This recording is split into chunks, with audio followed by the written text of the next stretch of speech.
Good morning. This is Hogan with Bitcoin Advisors. So happy to have you guys here with us today. Quick shout out to an inspiration for this video. Michael invests and tries to make money. Cool name for a channel, but yeah, his videos are great. You guys should go check them out. And this gave a lot of inspiration to this little monologue piece that I wrote and put together. So I want you guys to, first of all, imagine that you wake up one day to find out that all the money in your bank account has been turned into bank stocks. You turn on the news and you find out that your bank has done what's known as a bail-in. This is where a bank will take depositor money at their disposal and convert it into bank shares to prevent themselves from going under completely. Now, you still own the shares, but there is no guarantee that the shares will maintain value, especially considering the bank usually has to be in pretty dire straits to perform what's called, a bail-in. Now, the hope is that the bail-in will keep the bank afloat, but it doesn't guarantee it. And to you, bank stocks are worthless. You didn't ask for them. I didn't need them. And we shouldn't be forced to have them in place of our hard-earned money. So how did this come about? Well, back in 2008, when the banks failed, the government chose to take the route of bailouts. In a bailout, the taxpayer foots the bill to keep the banks afloat. Now, as you can imagine, outrage was quick to follow these bailouts, and that's where the Dodd-Frank Act enters left stage. Bail-ins, baby. Instead of the taxpayer footing the bill, the attention turned to the depositor, the common citizen, holding their money at the banks. What a solution, right?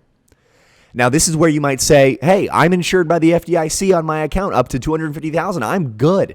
Everything's fine.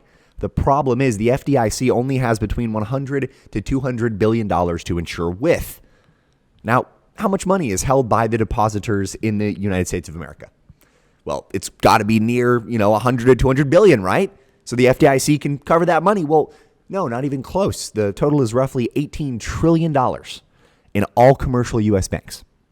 So the insurer does not have enough money to cover the depositor's funds lost if we have a meltdown or a full meltdown. Some might also say that this could never happen because, hey, it's never happened before. But allow me to point you to two examples of the government confiscating wealth from citizens. The first one is the 1933 gold confiscation, where the government claimed people were hoarding gold and required all citizens to turn in their gold bullion. This is a clear example of the United States government confiscating private property from U.S. citizens.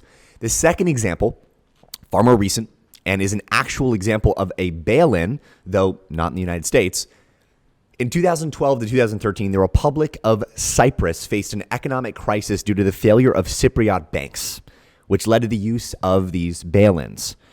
And these bail-in clauses where depositors and creditors with claims of more than 100,000 euros had to forego a portion of their accounts to keep the bank operating and the economy from collapsing.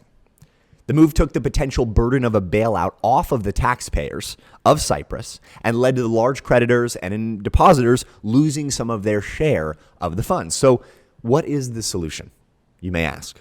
Well, pretty simple. Diversify. Don't have all your eggs in one basket. There are a variety of ways to do this, from precious metals all the way to Bitcoin. And keep in mind, none of this is financial advice. Do your own research to reach your own conclusions. We are not financial advisors. We are a company called Bitcoin Advisors that helps people and assists them in getting their funds rolled over into Bitcoin and other cryptocurrencies. You can do it in an IRA. You can do it outside of an IRA. We even have some managed accounts that we can talk to you about if you wanted to reach out to us. I'm going to be putting two links to two different articles in the subject or the description of this video that you guys can go click on, check out. Appreciate you guys for being here with us today, and have a great day. See you guys next time.